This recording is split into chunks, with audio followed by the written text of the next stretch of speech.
What up, Bucks fans? This is Michael Plus, a real Bucks talk. Wanted to dive into the matchup of Thursday night football against the Baltimore Ravens, and in this video, wanted to look at their defense, what makes them very tough to go up against, and how they like to attack offenses. Very aggressive unit. They do a good job of mixing things up as far as coverages tend to play a lot of man coverage at times, but they do a great job with their blitz package and their pressures, and really make it tough for the quarterback to really hold the football too long back there. And they find ways to create turnovers, and they just very smart defense as far as how they play it technique wise. But there is opportunities to make plays against them. You just have to be smart in how you attack. But look at the depth chart here for their defense. Justin Matabuki, really good player. He's one of my favorites in the league, so he's a tough matchup. He's one to look for as far as their pressures inside. They have Travis Jones, who they drafted this year, got him in the third round. Again, another player that we looked at in the draft, very, very talented defensive tackle. Calais Campbell, obviously the big veteran, and he's been, very good for them. And then you look at Jason Pierre-Paul, former Buccaneer, making his return to Tampa, so that will be interesting. Josh Bynes, Patrick Queen. Patrick Queen is a stud. He's been a really good player. Justin Houston still can get pressures and sacks. And then their secondary, Marcus Peters and Marlon Humphrey as their corners.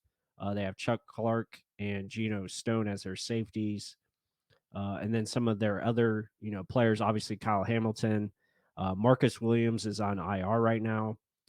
So they have a pretty good, solid group.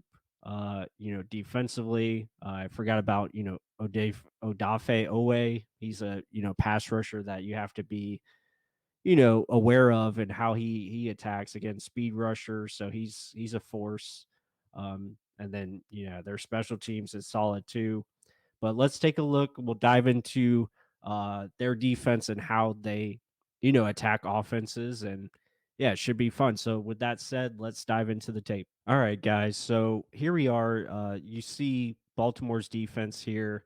Again, it's a 3-4 unit, so they have five guys there up on the line, and they really do a good job of. Again, they're going to play some aggressive defense here on the outside. Again, they have man coverage, but they do a good job of really just playing a basic zone coverage. As you see here, we'll let it run.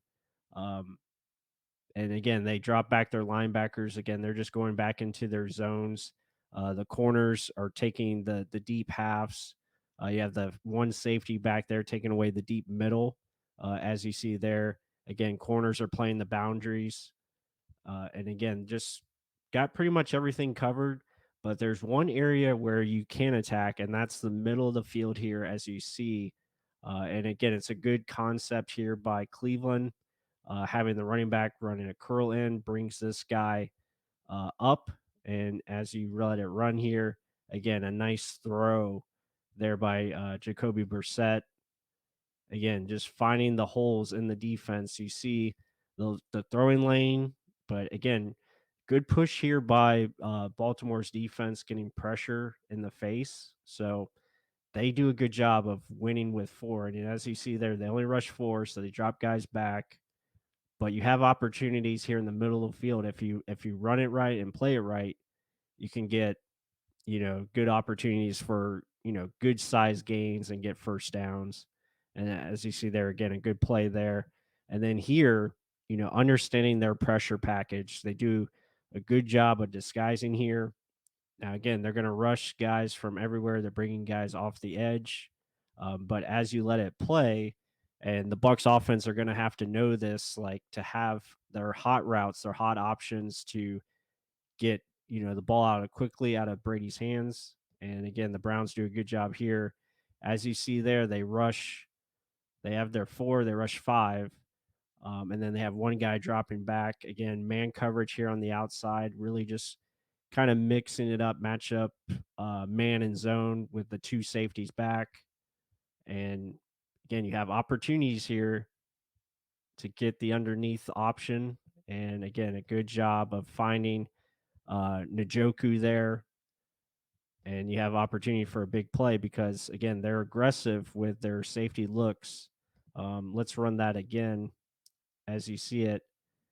So just have to be smart with it. Again, you have the open underneath route, and you're able to get yards because of it.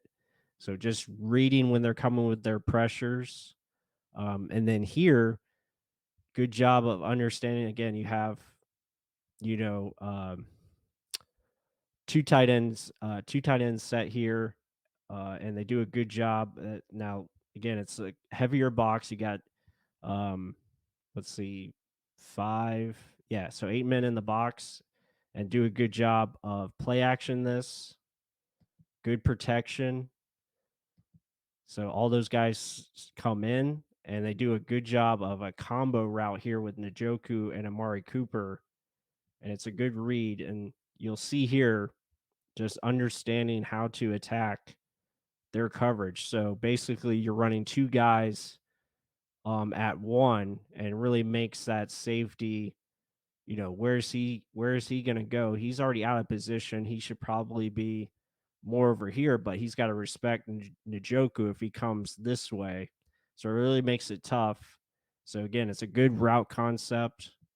And you see there, Njoku comes across here to come up. This guy comes in because he wants to take away this option. So again, you have aggressive mindset of the players, and this guy's left on an island. So it makes it tough.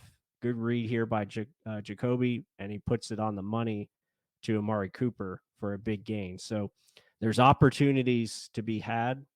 Now, with that said, as far as running against them, the guy to look out for is Patrick Queen. As you see him here, number 6, he is just dynamic as far as disruption and getting into the backfield. As you see there, again, goes unblocked and just makes the play. Same thing here, just reading it well, coming downhill, making tackles for loss. Yeah, I mean, he's a great player. And then on top of that, when they get you in third down situations, they do a great job of really unleashing their blitz packages. So again, they're overloading here on the right side, and if you're not ready for it, you're not prepared. They have a good chance of winning. So you have to understand where to go with the football pre-snap and have something to counter their blitz packages because again, this is just too easy. They just disrupt right in there and get the sack. And then if they don't want to blitz, they have guys on the edge that can win one-on-ones. And you'll see here, JPP does a great job, but also Justin Houston, as he's going to fight through a double team and really just win his one-on-one, create a fumble there and almost a turnover.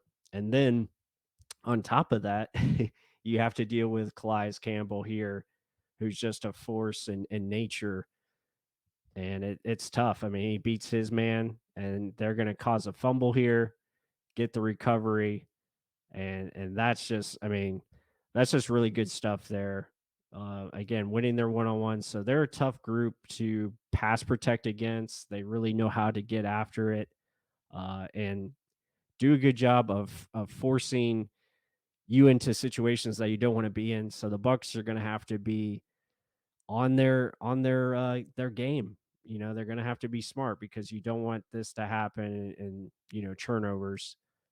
So yeah, defensively, Baltimore's got a lot of weapons that they can go with, and it makes it you know, tough for any offense. So yeah, it's gonna be a fun game on Thursday night. We'll see if the Bucs are ready. But there's the Baltimore's defense. Again, aggressive defense and how they attack, and it should be fun how the Buccaneers counteract their defense. But with that said, guys, hope you enjoyed this video. Please hit the like button, comment down below what you think. And with that said, until the next one.